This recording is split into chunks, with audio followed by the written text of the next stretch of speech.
kind of having a proud moment to be able to communicate and deal with family members that are going through a loss, because I've never had to do a story like that before, or even talk to someone that literally just lost someone in a manner like that as well.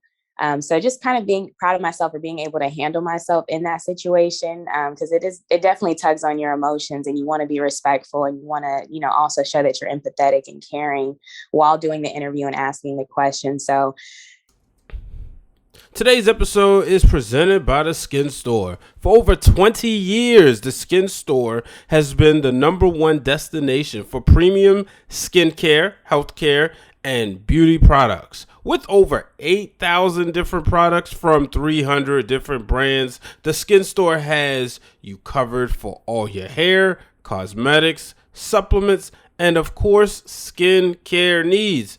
Find your favorite brands like Ulta MD, NuFace, Olaplex, and more all in one place with gifts with every purchase. Right now, the Skin Store is offering our listeners 20% off your next purchase by using the code POD.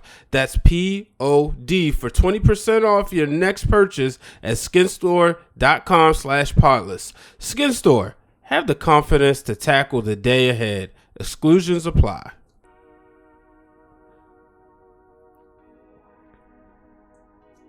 So I've mentioned plenty of times on here that the National Association of Black Journalists, or as we call it, NABJ, has allowed me to be able to be contacted with so many people.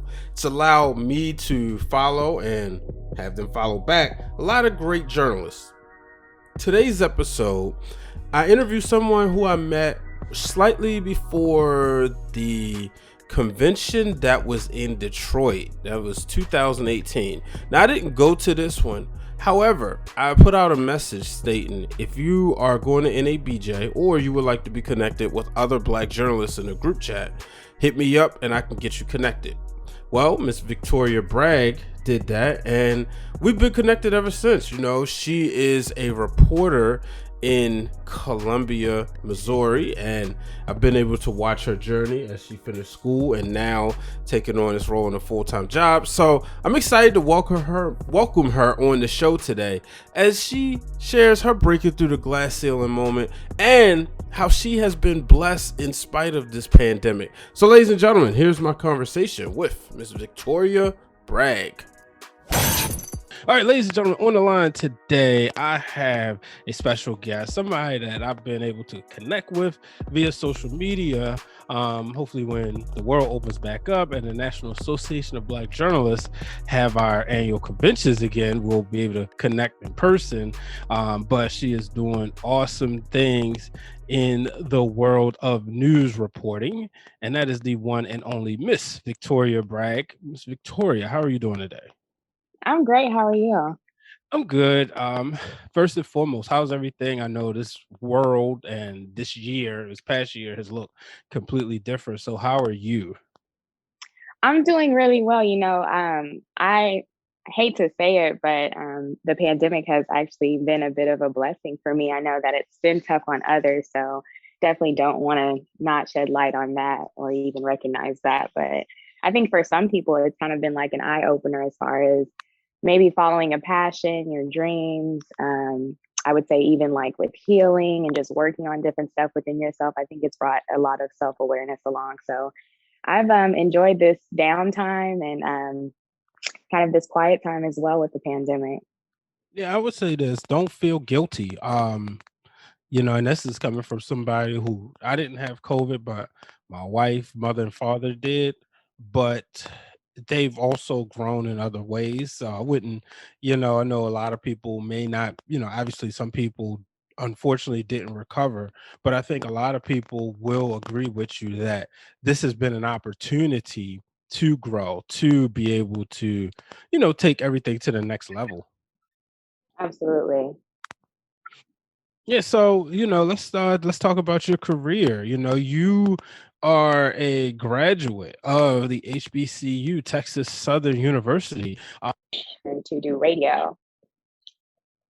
So I ended up in TV instead after we had a career fair day for our communications week. And one of the ladies with ABC 13 out there stopped me told me to apply for an internship because I look like I should be on TV. So I applied for it, and I had an internship at ABC. Not 17. I'm at 17 now.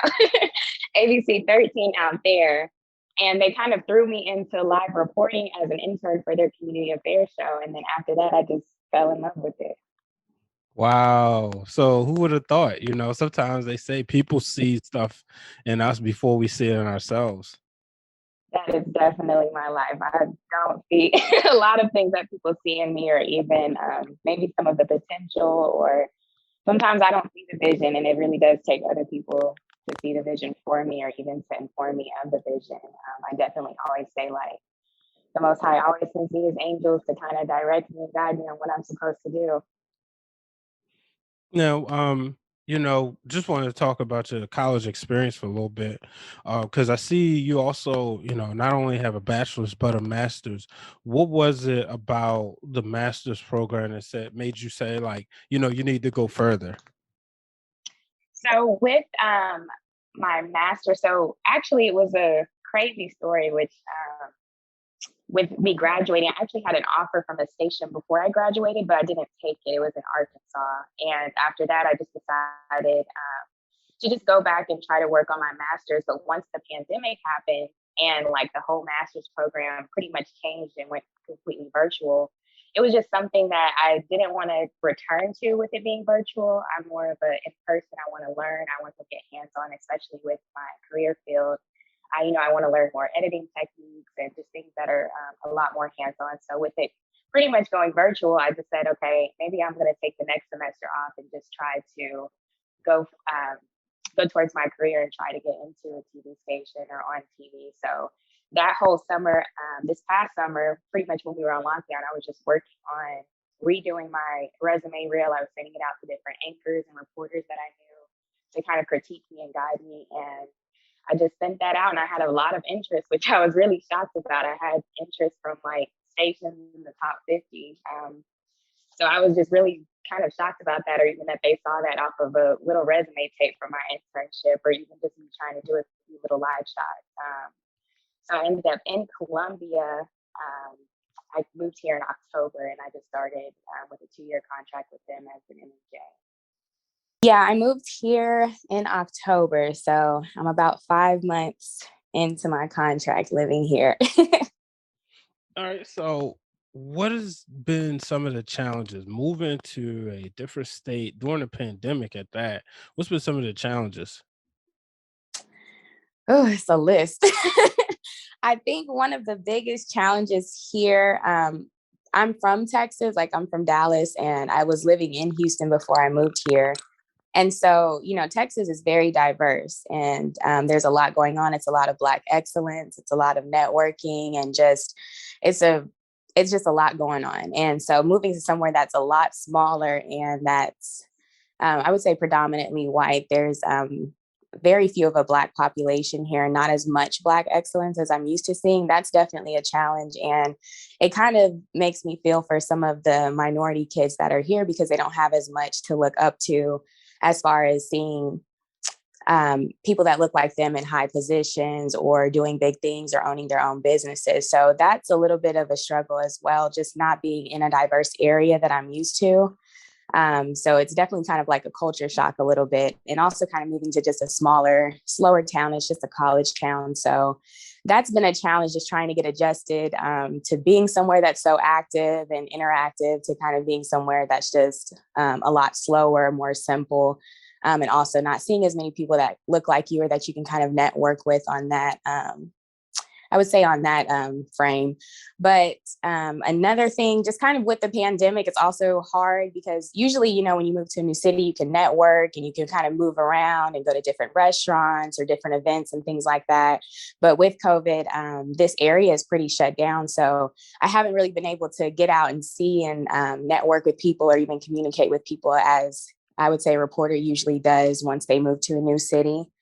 Besides like being homesick and just, I would say the workload and getting used to that and trying to adapt to that work environment, those are probably, I would say, the biggest challenges with moving right now.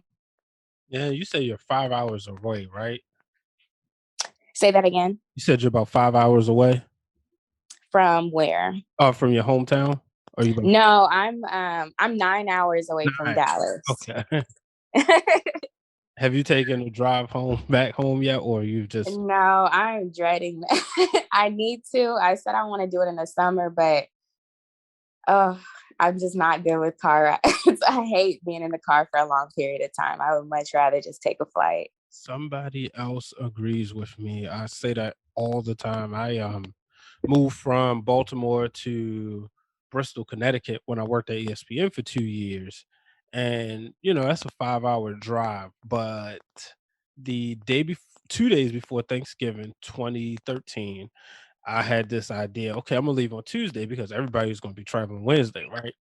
Well, Hmm. everybody felt the same way. And what's usually a Oh 5 hour no. drive ended up being a 9 hour drive. So it was definitely something that wasn't fun at all. And I was Oh no. yeah, and I was in the car by myself. So, I can understand. I'm always one fly as far as getting out into the community.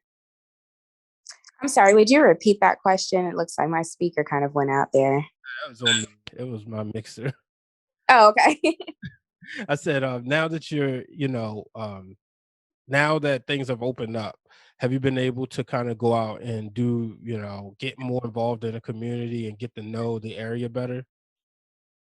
It's just now they're just kind of now lifting the restrictions here. So I haven't been able to get out too much. And honestly, once I'm done with the work week, I just feel like I'm dead and I don't even want to think or do anything else. So I'm trying to get used to like the schedule changes and everything like that with having enough energy to even go out and do things. So I'm hoping as it just continues to open up, especially with the warmer months coming here, because it's still pretty cold, that there'll be more events going on, or even more restrictions will be lifted, so that I can move around a little bit more and get out into the community. Yeah, I can understand that. Um, when sorry. So let's just talk about so far some of the things you've done. Do you have a story or an event that sticks out? I know it's been 5 months, but is there anything that sticks out that has really made you proud of your work? Oh, that's a good question. Hey, I'm talking to a journalist here, so I gotta be on my A game. Hmm, that is a tough question. I would say, like here at this station, and even in this market, it's mainly focused on hard news.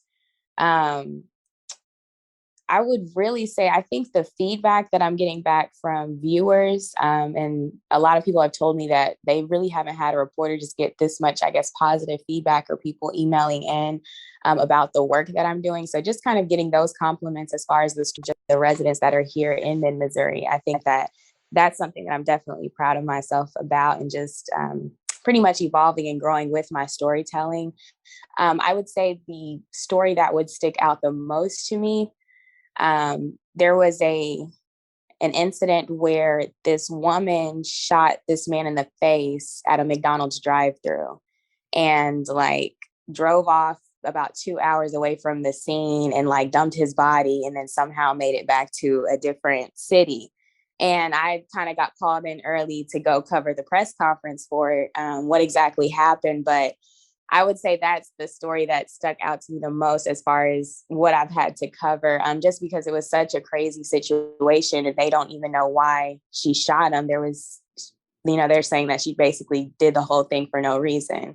So it was just really hard. And I actually had to go to the vigil after that and meet the family and the sister. So that was really tough. And I think it's just such a tough situation when you're dealing with someone that has a loss, and especially such a gruesome loss like that. And also that there was basically no motive. So I think just also kind of having a proud moment to be able to communicate and deal with family members that are going through a loss, because I've never had to do a story like that before, or even talk to someone that literally just lost someone in a manner like that as well. So just kind of being proud of myself for being able to handle myself in that situation, because it definitely tugs on your emotions, and you want to be respectful, and you want to, also show that you're empathetic and caring while doing the interview and asking the question. So If that kind of sums it up, that's probably, I would say, the most interesting story. And then just, I would say, my growth and progress as far as storytelling and that viewers appreciate the news that I'm putting out there and the information that I'm putting out there is probably my most proud moments. I want to take a quick minute to talk about mental health. As you all know, we are living in unprecedented times, whether it's the racial pandemic or the COVID-19 pandemic. Well, I want to introduce you to Hope Again Counseling Services, where transformation begins. Hope Again provides help for children, adolescents, adults, family, and couples. So give them a call at 410-698-8442 or visit them on the web at yourhopeagain.com to book your appointment. If you are willing to believe, you will begin to achieve, and ultimately, Hope Again Counseling Services can help you receive all that is meant for you. Yeah, I'm gonna keep it 100 with you. um, I watch your stories that you post on Instagram, and somebody who's been like, I've been consuming news for a long time, but also after studying it, looking at it from a different eye, you would not think that you are new to your market because you go Oh, really? yeah, you go in there, you own it, you own the stories. And it's just the little things, I can see like when a reporter is still young and they kind of like, flinch a little bit or they don't sound as confident. And that's something, you do that like I mean, once there's no disrespect to where you at now, but once you finish your contract, you're gonna have negotiating power whether you stay there or go somewhere else. Thank you. I appreciate that. Yeah, it's all love. If it was different, I would be like, hey, let's talk at offline. But I mean, but no, in all seriousness though, like, I watch your work, and I remember when we first connected, it was I think I posted something about group chats and it was, the NABJ group chats. And obviously that was a long time ago, but like I said, I wouldn't have known like that this was like, kind of like your first. Thank you. I appreciate that. I do remember. I think that was the year. I can't remember what city it was in, but I was actually in my internship at ABC 13. And I was trying to figure out if I should just try to rush and go or just make it for next year. So I was trying to figure out. I've never been to a conference and I still want to go. I just hate that the pandemic happened and everything. So I Yeah. really want to go to the conference when they have it in Houston if they still ever do. Yeah, I think it was when they were getting ready to go to Detroit. Hmm. Okay, yeah. So It was Detroit. yeah, and I didn't go to that one, but I had put out a tweet just letting people know because for me, it was something I wish I had my first time. So the first one I went to was 2013 in Orlando. And thankfully, Morgan State, my alma mater, was I had just graduated. And shout out to one of the founders of NABJ, Dwayne Wickham. He had just came to Morgan and he was changing the communications department into the School of Global Journalism. And a part of him doing that, he was he had paid for all of our registration. We just had to find out Oh, there nice. our our flights and hotels. So there was about 20 of us that went. So we were fine, even though I want to say 90% of us, it was our first time going. But I met so many people there, and then I went to the NABJ short course, so I knew some people going in, and I realized I was like, man, group chats really help. So right around before going to New Orleans, we had a group chat. Not New, yeah, New Orleans in 2017. And so that's when I said, well, for people who are going for the first time, if you're not aware, we do have these group chats. Let me know. I can help you get in. That way, it's already scary. If it's your first time going and you're looking for a job, it's intimidating because you see all this black excellence. and and I remember when I went to New Orleans, had no pressure.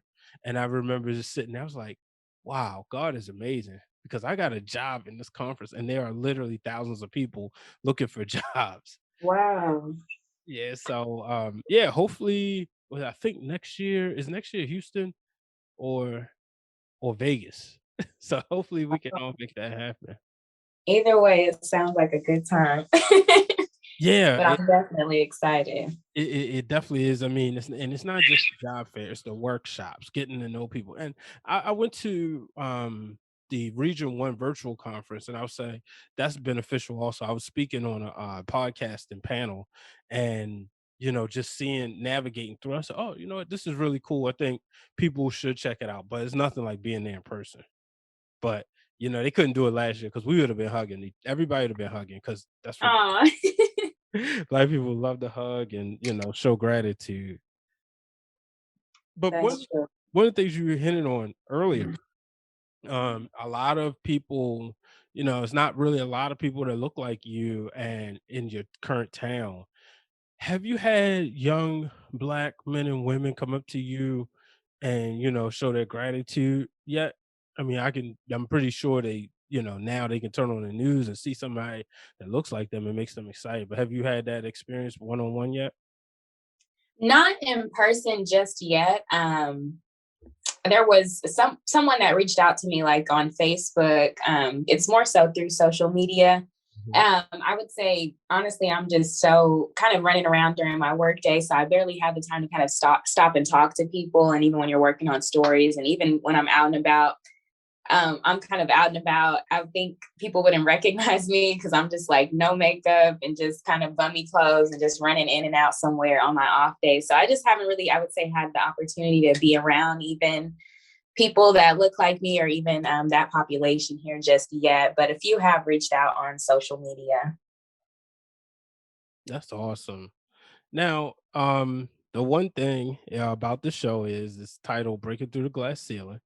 So, this is the moment where you share your glass breaking moment. So, when you look back at everything, and I know you've had a short but powerful career, what was the moment that you realized, like, wow, I'm really good at this?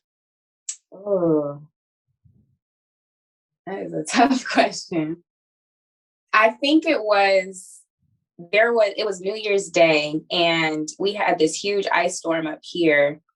And one of the little towns out here actually lost power. So it was this entire little small town like had no power. It was super cold and ice. And they sent me out there to basically cover a story on it for the day. But there was a power line that went down as soon as we got there. And it was just like this crazy, almost, it looked like a fireworks show. Like there was just wires going down and trees going down. And it was just really crazy up here. And they ended up having me do 10 live shots within my time frame that I was there. So I was like literally probably three times at almost every show doing live shots on updates. And I think that's the moment I was like, okay, like I can actually do this, like to be able to constantly keep doing these live shots and, coming up with things to say, even if I don't have updates as far as information from any officials. So I would say that was the moment, just having to do all of those live shots, just kind of like back to back to back and be able to do them well and perform them well without basically any warning. I was just kind of thrown out there. So I would say that was probably the moment I was like, okay, I can do this. And I'm actually pretty good at this. Wow, that's amazing.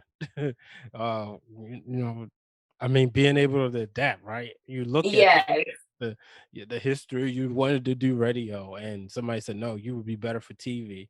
You go out to TV. Now you got to adapt. You got to go into a town where it's not as many people that look like you, and you have to be a voice. For the people listening, give Victoria her flowers right now because she deserves. I appreciate it. Yes, it's the adaptation with all of it, live shots and breaking news. It's intense, and even just stories that topics I'm not even familiar on or about, or that I just don't know a lot of information on. That's definitely tough too, because you're having to learn all this new information and try to come up with interview questions, even if you don't know what you're talking about, and create a story that makes sense and that's factual when you don't know what you're talking about. So it's a challenge. That's a challenge, but you're handling it very well, and I'm excited for you. Excited to see you keep growing, and and everything that you're going to continue to do. Oh, thank you so much. Yeah, no problem. Now, before we leave, what kind of advice would you give to young reporters who are starting out and they're starting out in a totally different town that they're not used to? I would say the most important thing is just to know who you are, know your values, know your morals, know what you believe. I definitely believe in just like really being in tune with just your spirit and who you are, because it's a very challenging job and it's very challenging being away from friends and family and just anything that's familiar to you. And even if you are in a town that maybe a lot of people don't look like you really have to have this discipline. You have to have this peace throughout all of your work and just everything that you're doing every day. You have to really train your mind and have the right mindset, because it is challenging. There's a lot of times that you may want to give up and you may not want to do it again, but you just have to keep pushing and keep going. And I always just kind of tell myself, I know it's probably not the best saying, but just never fold. Like, don't fold on yourself. Don't fold on what you have going on. You have to be able to adapt to the pressure. You just can't fold under pressure. So I would say just really know yourself, be able to keep a peace through all of your work, be able to know exactly what you're here to do, what you came to do, stay in a positive mindset, just keep working and keep grinding towards it, because at the end of the day, it will pay off and you never know where you could end up. So I just think it's just important to really just stay true to yourself and just know how to adapt and work hard and just know that it will pay off in the end. Wow, that is a gem right there. I was sitting here just listening, taking it all. I was like, wow, that's reassurance for me. I appreciate it, and that's what I love about doing the show. I learned so much from my friends to be able to carry on. You don't understand how you just spoke to me. Dang, I'm glad it helps somebody. I need to hear myself too. Now, let the people know where they can find you. So I'm on Instagram at so Victoria Bragg with 2 G's. And on Twitter as well, it should be so Victoria Bragg as well. But I would say I primarily use Instagram the most. All right, Victoria. I appreciate you coming on. Thank you so much. No problem. Thank you so much for having me. No problem. All right, ladies and gentlemen, I hope you enjoyed this episode with Miss Victoria Bragg. I always enjoy these great conversations. Next week, I have another great conversation coming up with my mentee, Miss Carmel Victor, as she comes on to discuss her journey through communications after even being let go a couple of times, not once but twice, and how she has been able to bounce back. So make sure you subscribe to the show.